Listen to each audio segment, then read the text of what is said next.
valse des adieux, c'est d'abord cette musique que nous sommes en train d'écouter. Une chanson écrite par Gustave Nadaud en plein XIXe siècle, à l'époque de Nerval. C'est en écoutant qu'Aragon en a fait le point de départ de son texte éponyme. Que nous dit cette chanson parisienne? Qu'il est un air à la fois vif et tendre, dont l'auteur a gardé le touchant souvenir. C'est l'écho d'une valse qui le ramène à l'amour et à la jubilation de la chanter à deux. C'était la valse du revoir. Puis un jour, un air nouveau remplace l'ancien dans la voix de l'être aimé, cela sans le savoir et surtout sans le dire.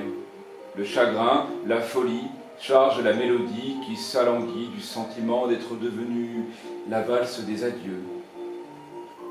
Aragon publie sa valse des adieux le 11 octobre 1972, dans le dernier numéro des Lettres françaises, prestigieuse revue née durant l'occupation et dont Aragon a pris la direction après la Libération.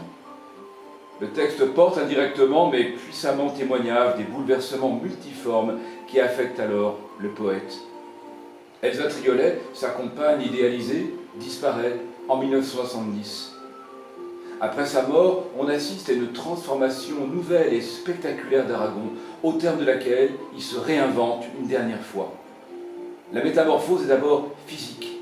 Aragon d'un seul coup renonce à ses allures d'ancien homme de pouvoir et respectable.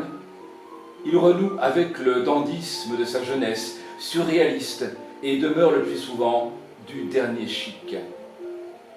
Par ailleurs, il sort beaucoup, fréquentant les lieux à la mode et affiche son goût pour les jeunes hommes dont il cherche la rencontre, y compris dans des lieux de drague.